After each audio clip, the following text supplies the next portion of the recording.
اللہ رب العالمین نے واضح الفاظ میں سورہ فاطر کے اندر آیت نمبر 6 کے اندر اللہ نے فرمایا کہ ان الشیطان لکم عدو فاتخذوہ عدوا، یقیناً شیطان تمہارا دشمن ہے، فاتخذوہ عدوا، لہٰذا اب تم اسے دشمن جانو، دشمن سمجھو، دشمن کو کبھی بھی دوست سمجھنے کی غلطی مت کرنا۔ انسان کے ساتھ شیطان کی جو یہ دشمنی ہے، یہ ازلی دشمنی ہے، ابدی دشمنی ہے، اور زمین پر اترنے سے پہلے اسی وقت اس نے کھلم کھلا دشمنی کا اعلان کر دیا جب اللہ رب العالمین نے حضرت آدم علیہ السلام کے لیے سجدے کا حکم دیا تو اس نے صاف لفظوں میں انکار کر دیا کہ میں سجدہ کرنے والا نہیں، اور اس نے کھلے طور پر انسان کے ساتھ دشمنی کا اعلان کر دیا۔ اور اللہ رب العالمین نے جب حضرت آدم علیہ السلام اور ان کی بیوی حضرت حوا علیہ السلام کو جنت میں بسایا، جنت میں رکھا، تو اسے دیکھا نہیں گیا، اس سے برداشت نہیں ہوا، چنانچہ اس نے ان دونوں کو بہکانے کی کوشش کی، پھسلایا، بہکایا ہے کہ فریب دے کر کے، دھوکہ دے کر کے جنت سے نکلوا دی۔ یہی وجہ ہے کہ اللہ رب العالمین نے زمین پر حضرت آدم، حضرت حوا اور اسی طریقے سے شیطان کو زمین پر اتارتے ہوئے یہ پیغام دیا کہ قُلْ نَهْبِطُوا بَعْضُكُمْ لِبَعْضٍ عَدُوٌّ۔ اللہ رب العالمین نے جب حضرت آدم علیہ السلام کو اور ان کی بیوی حضرت حوا علیہ السلام کو اور ساتھ ہی ساتھ ابلیس کو زمین پر بھیجا، ابلیس کو زمین پر اتارا، تو یہ اعلان اور یہ پیغام دے دیا کہ وَقُلْ نَهْبِطُوا بَعْضُكُمْ لِبَعْضٍ عَدُوٌّ، تم آپس میں ایک دوسرے کو دشمن ہو، تم آپس میں ایک دوسرے کے دشمن ہو۔ الا وانتم مسلمون یا ایھا الناس اتقوا ربکم الذی خلقکم من نفس واحدہ وخلق منها زوجها وبث منهما رجالا كثيرا ونساء واتقوا الله الذي تساءلون به والأرحام إن الله كان عليكم رقيبا يا أيها الذين آمنوا اتقوا الله وقولوا قولا سديدا يصلح لكم أعمالكم ويغفر لكم ذنوبكم ومن يطع الله ورسوله فقد فاز فوزا عظيما أما بعد فإن خير الحديث كتاب الله وخير الهدي هدي محمد صلى الله عليه وسلم وشر الأمور محدثاتها وكل محدثة بدعة وكل بدعة ضلالة وكل ضلالة في النار أعوذ بالله من الشيطان الرجيم بسم الله الرحمن الرحيم قل أعوذ برب الناس ملك الناس إله الناس من شر الوسواس الخناس الذي يوسوس في صدور الناس من الجنة والناس۔ محترم حاضرین جمعہ، دینی میلے بھائیوں، بزرگوں، ساتھیوں، ہر قسم کی حمد و ثنا، کبریائی، بڑائی، بزرگی اس اللہ رب العالمین کے لیے ہے جس نے مجھے، آپ کو، دنیا میں بسنے والے ہر ایک انسان کو پیدا کیا، جو ساری کائنات کا رب ہے، جو ہمیشہ سے ہے اور ہمیشہ رہے گا۔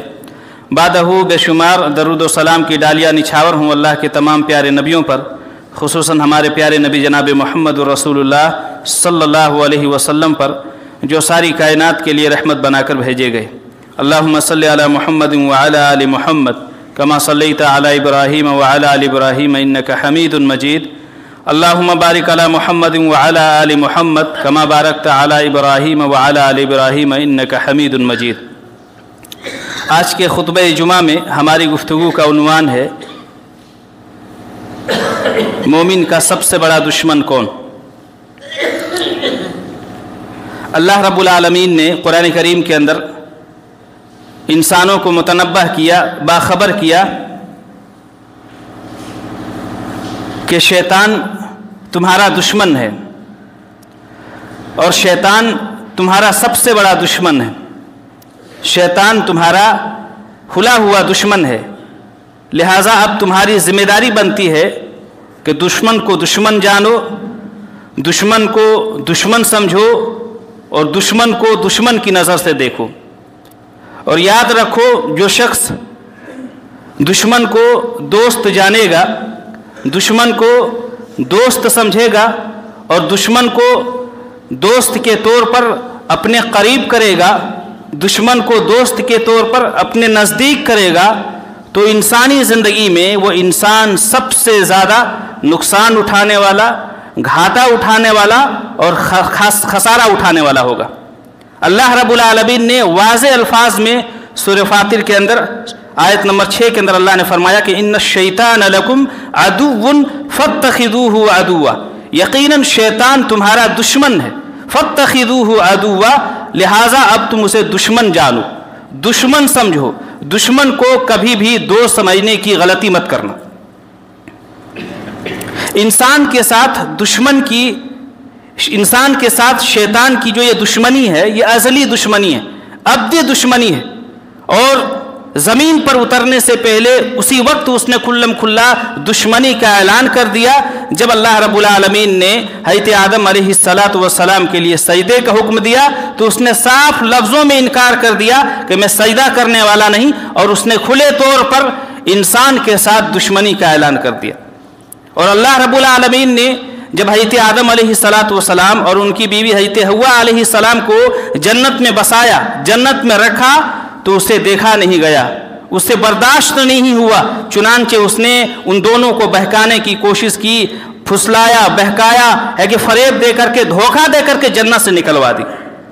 یہی وجہ ہے کہ اللہ رب العالمین نے زمین پر حضرت آدم، حضرت حوا اور اسی طریقے سے شیطان کو زمین پر اتارتے ہوئے یہ پیغام دیا کہ قُلْ نَهْبِطُوا بَعْضُكُمْ لِبَعْضٍ عَدُوٌّ۔ اللہ رب العالمین نے جب حضرت آدم علیہ السلام کو اور ان کی بیوی حضرت حوا علیہ السلام کو اور ساتھ ہی ساتھ ابلیس کو زمین پر بھیجا، ابلیس کو زمین پر اتارا، تو یہ اعلان اور یہ پیغام دے دیا کہ وَقُلْ نَهْبِطُوا بَعْضُكُمْ لِبَعْضٍ عَدُوٌّ، تم آپس میں ایک دوسرے کو دشمن ہو، تم آپس میں ایک دوسرے کے دشمن ہو۔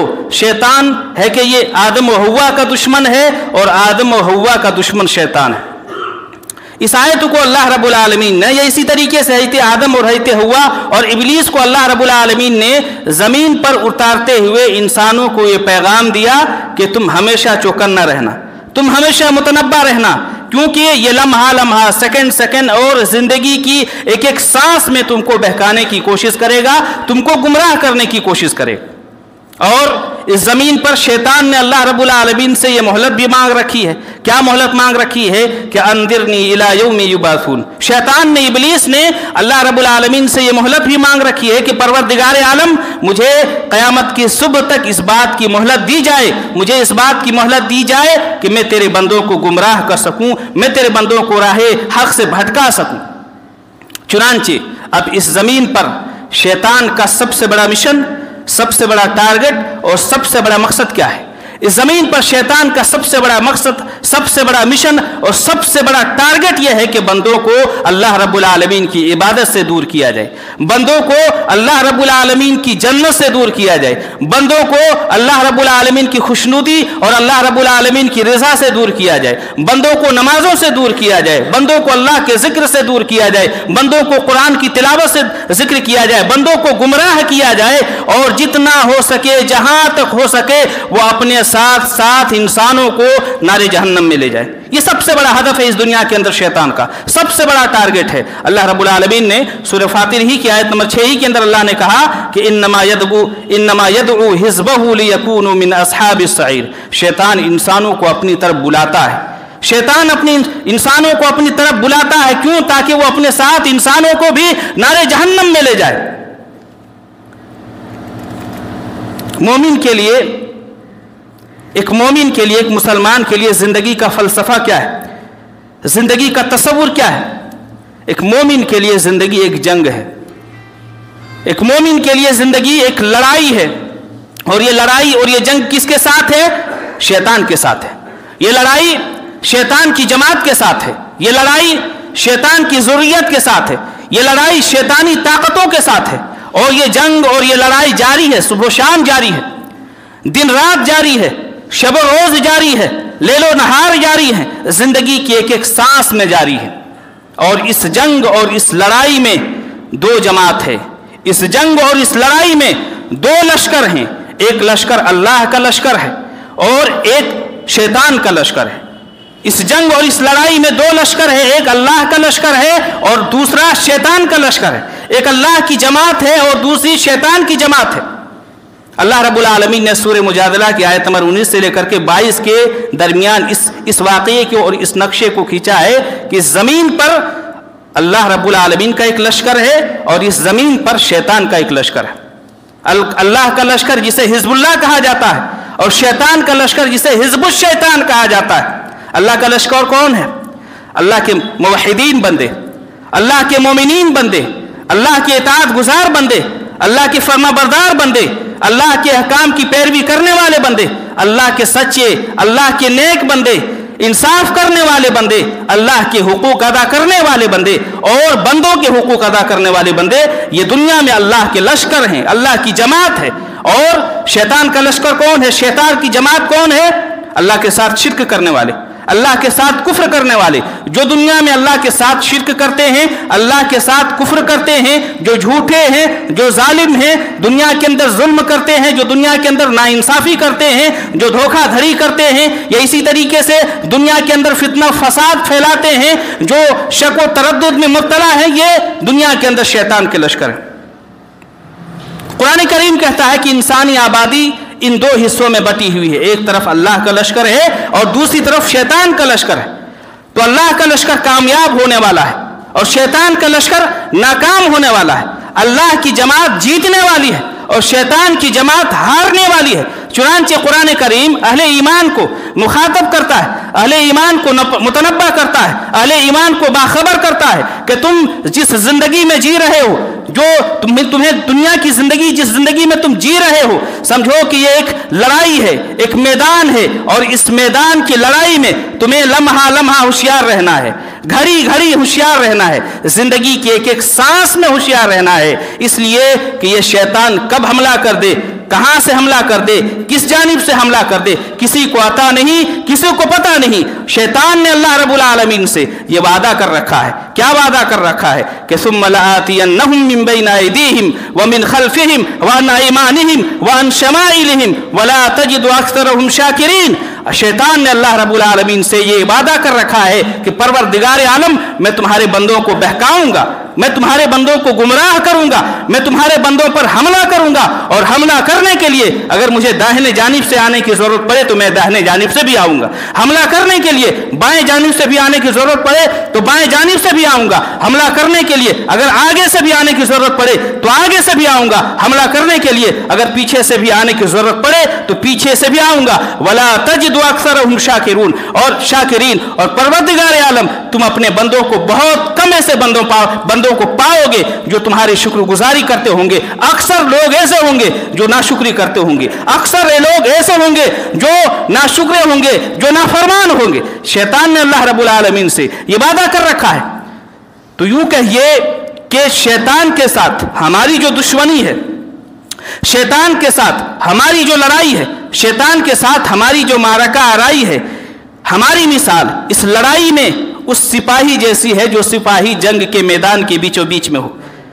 ہماری مثال اس دنیا کی زندگی میں شیطان کے ساتھ جو لڑائی ہے اس سپاہی جیسی ہے جو جنگ کے درمیان میں ہو، جنگ کے میدان میں ہو، اور چاروں طرف سے اس سپاہی پر تیروں کی بارش ہو رہی ہو، تیروں کے بوچھار ہو رہے ہوں، سامنے سے بھی تیروں کی بارش ہو رہی ہو، داہنے سے بھی، بائیں سے بھی، پیچھے سے بھی، ہر ایک جانب سے اس تیروں کی بارش ہو رہی ہو اس سپاہی پر. اسی طریقے سے ہماری مثال اس دنیا کی زندگی میں ہمیں ہر لمحہ، ہر منٹ، ہر سیکنڈ ہمیں متنبہ رہنا ہے کہ شیطان ہم پر کب حملہ کر دے، کہاں سے حملہ کر دے، کس جانب سے حملہ کر دے. ہمیں ہوشیار رہنا ہے، ہمیں متنبہ رہنا ہے. اسی لیے اللہ کے رسول صلی اللہ علیہ وسلم صبح و شام جو اذکار پڑھا کرتے تھے، اللہ کے رسول صلی اللہ علیہ وسلم جو صبح و شام دعائیں پڑھا کرتے تھے، ان دعاؤں میں سے ایک دعا یہ بھی تھی، ان اذکار میں سے ایک ذکر یہ بھی تھا کہ اللہ کے رسول صلی اللہ علیہ وسلم صبح و شام اس دعا کو پڑھا کرتے تھے،